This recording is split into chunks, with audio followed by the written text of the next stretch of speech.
بسم اللہ الرحمن الرحیم۔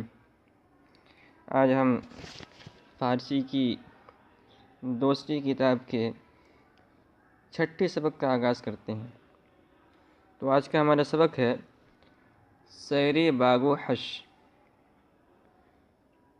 یعنی سیر کے معنی سیر کے آتے ہیں اور باغ و حش کے معنی آتے ہیں چڑیا گھر کے، چڑیا خانہ، جس کو انگلش میں زو بولتے ہیں۔ تو فارسی زبان میں زو کو، چڑیا گھر کو باغ و حش بولتے ہیں۔ تو سیر باغ و حش کا ترجمہ ہوگا چڑیا گھر کی سیر، سیر باغ و حش چڑیا گھر کی سیر۔ یہ بھی شاہ ایران کے سفر نامے سے منتخب شدہ ہے۔ انہوں نے جو ہے چڑیا گھر کی بھی سیر کی تھی، تو اس کے وہاں جو کچھ انہوں نے دیکھا اس کو بھی جو ہے تفصیل سے لکھا ہے۔ تو شاہ ایران کہتے ہیں رفتیم بباغ وحش، رفتیم جمع متکلم کا صیغہ ہے، ہم گئے ترجمہ ہوگا رفتیم بباغ وحش، ہم چڑیا گھر گئے۔ قفس ہائے بزرگ، اس کو پڑھیے قفس ہائے بزرگ خوب، قفس کی جمع قفسہا اور اضافت کی سے بڑھیا گیا ہے۔ قفس کے معنی بتا چکا ہوں کہ پنجڑے کے آتے ہیں، اور بزرگ معنی بڑا اور خوب معنی خوب۔ تو قفس ہائے بزرگ خوب، خوب بڑے پنجڑے، دیدہ شد دیکھے گئے، فعل مجہول۔ قفس ہائے بزرگ خوب دیدہ شد، خوب بڑے پنجڑے دیکھے گئے، یعنی چڑیا گھر کے اندر انہوں نے بڑے بڑے پنجڑے دیکھے۔ کہ ہر نوع حیوانے را در قفس علیحدہ گذاشتہ بودند، کہ ہر نوع حیوانے، حیوان کے معنی جاندار کے آتے ہیں اور نوع کے معنی قسم کے آتے ہیں۔ در قفس پنجڑے میں، علیحدہ الگ الگ، گذاشتہ بودند اس کا ترجمہ کریں گے رکھے ہوئے تھے۔ تو ترجمہ پورا ہوگا کہ ہر نوع حیوانے را، ہر قسم کے حیوانوں کو، ہر قسم کے جانوروں کو، ہر نوع حیوانے ہر قسم کے جانوروں کو، در قفس پنجڑے میں، علیحدہ الگ الگ، گذاشتہ بودن رکھا گیا تھا۔ ہر نوع حیوانے را ہر قسم کے جانوروں کو در قفس پنجڑے میں، علیحدہ الگ الگ، گذاشتہ بودن رکھا گیا تھا۔ انواع طیور، انواع نوع کی جمع قسم کے معنی میں، الطیر کی جمع طیور، طیر کے معنی پرندے کے آتے ہیں۔ یہ عربی زبان کا لفظ ہے اور فارسی کے اندر بھی استعمال ہوتا ہے۔ تو انواع طیور کا ترجمہ کریں گے قسم قسم کے پرندے، کہ در عالم، عالم کے معنی دنیا جہان، کہ در عالم دنیا کے اندر، بہمی رسد حاصل کیے گئے تھے۔ انواع طیور کے قسم قسم کے پرندے، کہ در عالم بہمی رسد جو سارے عالم سے حاصل کیے گئے تھے، در آجا اس جگہ، موجود بود موجود تھے۔ اشکالے ایسی ایسی تصویریں، اشکال شکل کی جمع ہے، تصویر صورت کے معنی میں۔ اشکالے ایسی ایسی شکلیں، ایسی ایسی تصویریں، کہ در کتاب نوشتہ ان، نوشتن سے لکھنا لیکن یہ چھپنے کا ترجمہ کریں گے، کہ در کتاب نوشتہ ان جو کتاب کے اندر چھپی ہوئی تھی، ایسی ایسی تصویریں جو کتاب میں چھپی ہوئی تھی، دریں جا اس جگہ میں، زندہ دیدم میں نے زندہ دیکھا، یعنی جن جن جانوروں کو، پرندوں کو ہم جو ہے کتاب کے اندر چھپے ہوئے دیکھتے ہیں، بچپن میں جو کتابیں پڑھتے ہیں 1 2 3 4، تو اس کے اندر جو ہے طرح طرح کے عجیب عجیب جانور چھپے ہوتے ہیں۔ تو شاعران کہتے ہیں کہ اس چڑیا گھر کے اندر ہم نے ان جانوروں کو زندہ دیکھا۔ بعد داخل دالان قفسائے حیوانات درندہ دیدم، بعد داخل دالان دالان کے معنی آتے ہیں ہال، اور قفصہ کے معنی تو بتا چکا ہوں، پجڑے۔ حیوانات درندہ، حیوان کی جمع حیوانات، اور درندہ کے معنی چیر پھاڑ کرنے والے جانور، اور دیدم واحد متکلم کا صیغہ ہے دیکھنا، میں نے دیکھا۔ تو بعد داخل دالان، حال میں داخل ہونے کے بعد، قفصہائے حیوانات درندہ، چیر پھاڑ کرنے والے جانوروں کے پجڑوں کو دیدم میں نے دیکھا۔ بعد داخل دالان، ہال میں داخل ہونے کے بعد، قفصہائے حیوانات درندہ، درندوں کے چیر پھاڑ کرنے والے جانوروں کے پجڑوں کو ہم نے دیکھا، دیدم ہم نے دیکھا، جمع متکلم ہے۔ دیدم جو ہے، اگر دیدم ہوتا تو واحد متکلم ہوتا، دیدم جمع متکلم ہے۔ این قدر را انواع سباع، بود کے بتصور نمی آید۔ این قدر اس قدر، اس قدر انواع سباع کے معنی بھی جو ہے درندے کہتے ہیں، چیر پھاڑ کرنے والے جانور کو سباع کہتے ہیں۔ این قدر انواع سباع بود، اس قدر درندوں کے اقسام تھے کہ بتصور کے خیال میں بھی نمی آیت نہیں آتے، یعنی خیال میں بھی تصور کرنا ممکن نہیں ہے۔ شیر یالدار افریقہ بسیار عظیم الجثہ و مہیب بود۔ اب شیر کے بارے میں کہہ رہے ہیں، وہاں انہوں نے جو شیر دیکھا تھا تو کہہ رہے ہیں کہ جو ہے ہم نے ایک یالدار شیر دیکھا۔ یالدار شیر دو قسم کے ہوتے ہیں، کچھ شیر ہوتے ہیں کہ جن کے گردن پر بال نہیں ہوتے ہیں، اور کچھ شیر ہوتے ہیں جن کے گردن میں بال ہو، تو ان کو شیر یالدار کہتے ہیں۔ تو اب کہہ رہے ہیں شیر یالدار افریقہ کے یالدار شیر، بسیار بہت زیادہ، عظیم الجثہ ڈیل و ڈول والا، و مہیب بود اور ڈراونے تھے۔ عظیم الجثہ کہتے ہیں جو بہت زیادہ یعنی ڈیل و ڈول والا ہو، جس کا پھیلاؤ زیادہ ہو، بدن کا پھیلاؤ زیادہ ہو، اس کو عظیم الجثہ کہتے ہیں۔ اور مہیب جو ہے ڈراونا۔ تو شیر یالدار افریقہ کے یالدار شیر، بسیار عظیم الجثہ بہت ہی زیادہ ڈیل و ڈول، اور مہیب بود اور ڈراونے تھے۔ یال سیاہ یعنی کالے یال، وہی یعنی جو ہے اس کے جو گردن پہ جو بال تھے وہ کالے کالے تھے۔ تو کہہ رہے ہیں کہ یال سیاہ، بہت بڑی سیاہ یال لٹکائے ہوئے تھے۔ تو پورا ترجمہ، پوری عبارت یہ ہے کہ یال سیاہ، اس کو بسیار پڑھی ہے، تو یال سیاہ یہاں غلط ہے، بسیار لکھا ہوا ہے، تو یال سیاہ بسیار ضخیم ریختہ، ترجمہ کریں گے کہ بہت بڑی سیاہ یال لٹکائے ہوئے تھے، بہت بڑی سیاہ یال لٹکائے ہوئے تھے۔ کہاں گیا؟ تو ضخیم کے معنی، بسیار ضخیم کے معنی بہت بڑی، اور یال سیاہ یال، اور ریختہ لٹکائے ہوئے تھے۔ یال سیاہ بسیار ضخیم ریختہ، بہت بڑی سیاہ یال لٹکائے ہوئے تھے۔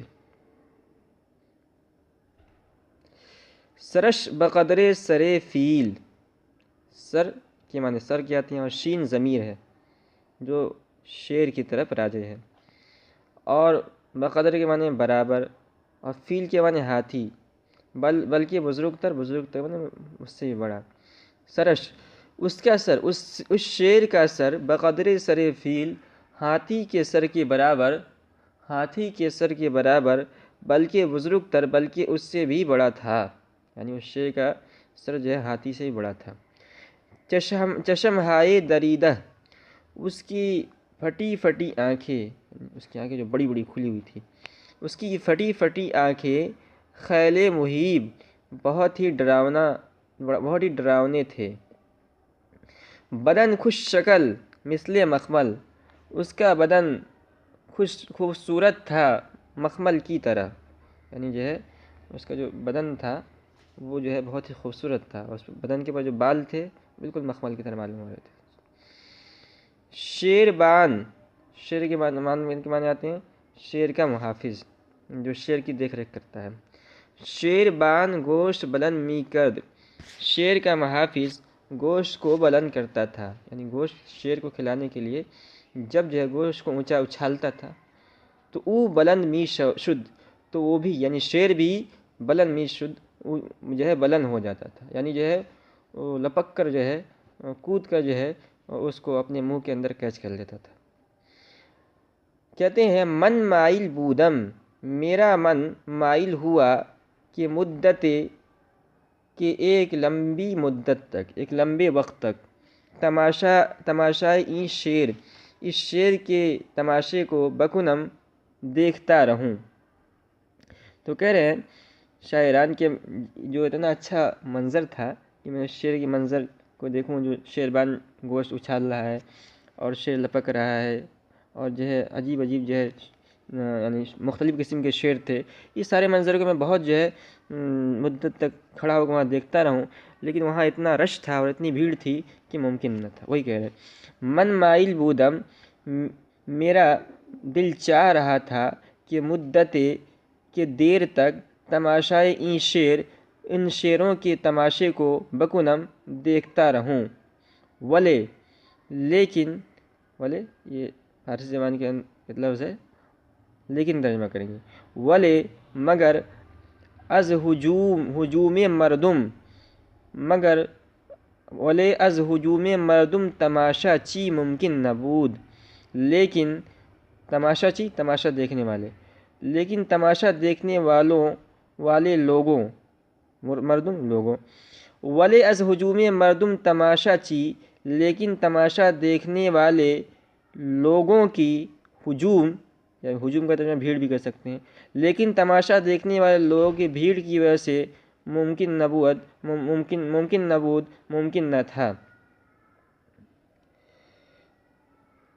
اب آگے کہتے ہیں چند ببر بسیار بزرگ از ببرہائے افریقہ و ہند نیز بود۔ چند ببر کہہ رہے ہیں کہ چند جو ہے ببر شیر، ببر کا ترجمہ کریں گے چند ببر شیر، تو کہتے ہیں چند شیر ببر یا چند ببر شیر، بسیار بزرگ بہت بڑے، از ببرہائے افریقہ و ہند، ہندوستان اور افریقہ کے شیر میں سے، نیز بود وہاں موجود تھے، یعنی افریقہ اور ہندوستان کے چند جو ہے بڑے بڑے ببر شیر بھی وہاں موجود تھے۔ وہ پلنگ کے معنی آتے ہیں تیندوے، پلنگ کے معنی آتے ہیں تیندوے۔ تو کہہ رہے ہیں دو پلنگے سیاہ، دو کالے تیندوے، ہم دیدہ شود بھی دیکھے گئے، ہم کے ترجمہ بھی کریں گے، تو دو پلنگے سیاہ، دو کالے تیندوے، ہم دیدہ شود بھی دیکھے گئے، کہ خیل غریب و محیب بودند، کہ جو بہت عجیب اور ڈراونے تھے۔ شیرہائے دیگر ہم بودند، آگے کہہ رہے ہیں کہ دوسری قسم کے بھی شیر تھے، یعنی ببر شیر اور یالدار شیر دیکھے، اور اس کے علاوہ اور بھی مختلف قسم کے وہاں شیر موجود تھے۔ آگے کہہ رہے ہیں یک شیر یالدار بود، ایک یالدار شیر تھا، یعنی ایک تو شیر پہلا والا یالدار شیر تھا، اور ایک اور الگ سے ایک اور یالدار شیر تھا۔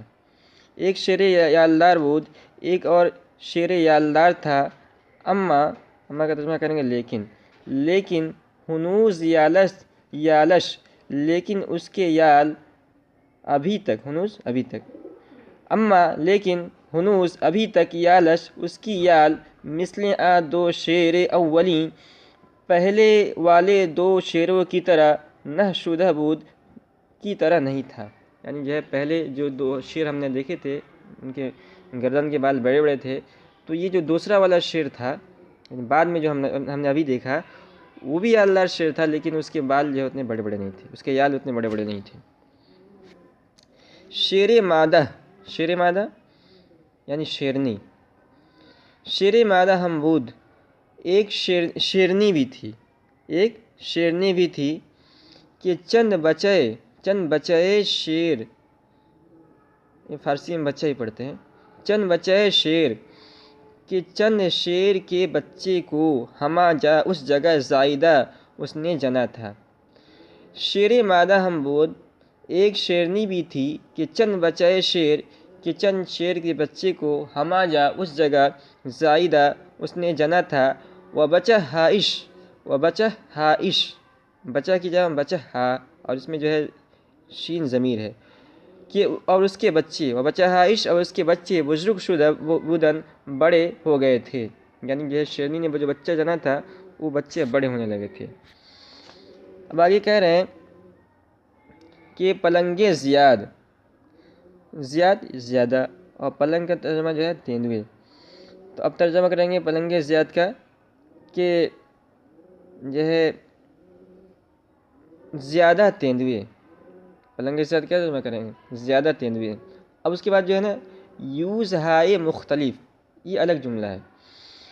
تو پلنگے زیاد، زیادہ تیندوے، یوز ہائے مختلف، یوز کی جمع یوزہا اور بڑی جو اضافت کی وجہ سے، یوز ہائے مختلف اور مختلف چیتے، یوز کے معنی آتے ہیں چیتے۔